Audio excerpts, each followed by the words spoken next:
It is political reporter time here on The Takeout. Reese Gorman and Julia Manchester join me now. Reese covers politics and Congress for NOTUS. Remember, that's News of the U.S. That's what NOTUS stands for. Julia, White House reporter for The Hill. Julia, let's start with you. Yeah. Kind of a big day at the White House today. Trump on Air Force One last night. I don't know anything about this second strike. The White House today confirming it, just saying Hegseth didn't give the order. And then information about the MRI, where the president said, I can't remember what was MRI'd on my body. It turns out it was his heart and his belly.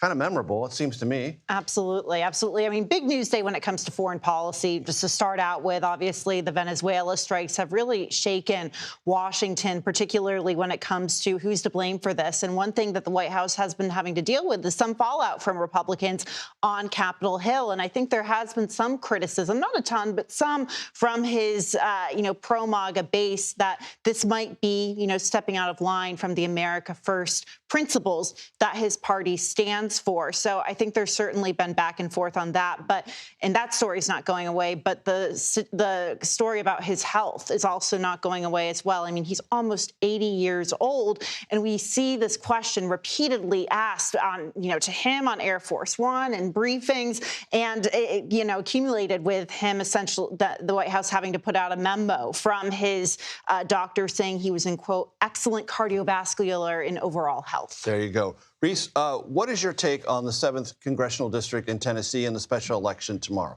We were just talking to Hunter about it. I see that it's kind of, this is just a sign that, a lot of these policies that have been put forth, there's a lot of things in administrations that is not very popular right now. And we see that a lot, especially when, even when Biden passed marquee legislation, the effects weren't felt. And so, there were some bad midterms. And this is kind of what's going on with Trump right now. And the Republican concern there is not so much that there's going to be this massive Democratic turnout. It's just that Republicans are not energized. And all the Republican strategists I've talked to, even members, even Democrats I talked to are like, we're not going to win this seat. The Democrats are like, slow your roll on expectations. Even if they were to win, they're going to lose it in next November when the real election comes about. But it's just a matter of Trump won this seat by over 20 points.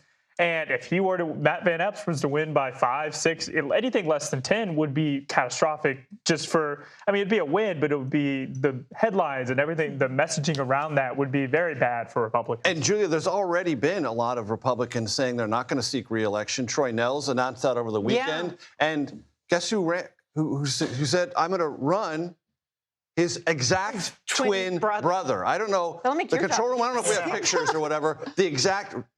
Yeah, they're identical twins. Yeah. Does that count as a replacement? I don't know. Is it the same family? I don't know. How does that? Reese would probably be better to answer that question than I am. I think it would just be. I don't know if it's ever happened before in Congress. I think the funny part is say he's out one day. Can Troy Nehls put his voting card in for him? Right. And no one's going to be able to tell the difference. They look. It's not like it's. When I said familiar, it's they look exactly alike. Right. Exactly. Yeah. So I couldn't tell the difference when they posted a selfie of who's who.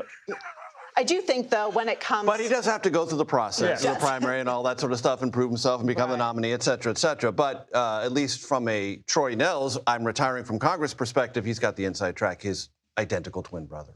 Absolutely. I do think, though, when you look at just to piggyback off of Reese's point, the track record that Democrats have had in special elections this year and what it culminated in really just a few weeks ago or last month in those Virginia, New Jersey, New York City elections, it just bolsters their narrative that there is energy on the ground. Even if they don't win, it shows that there's energy on the ground, even in a red district. And if you're a Republican saying, do I want to come back for the back 2 years of President Trump's term and be in the minority?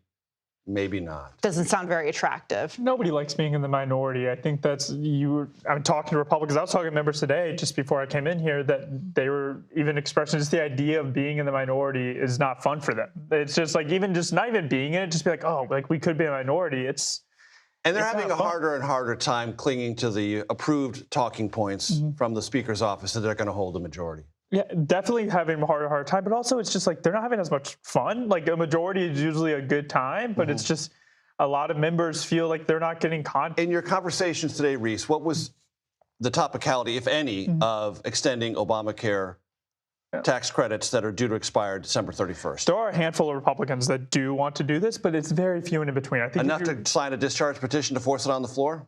I don't think so, because the discharge petition, there's a big difference, as we know, of voting for extending the Obamacares and putting your name on a discharge. Putting your name on a discharge petition is a big middle finger to leadership. Right. It's an act of hostility. And they've already had one with Epstein. Exactly. And a lot of people don't want to do that. But if there was a bill on the floor, I think you might get 40, 50 Republicans to vote for it. And Julia, quickly, for the White House last Monday, a week ago today, there was in the morning, a week ago today, expectation that Trump was going to push something onto the agenda. Back something on Obamacare tax credits. And it never happened. Got a call from Mike Johnson, backed away. Absolutely. And now they're like, never.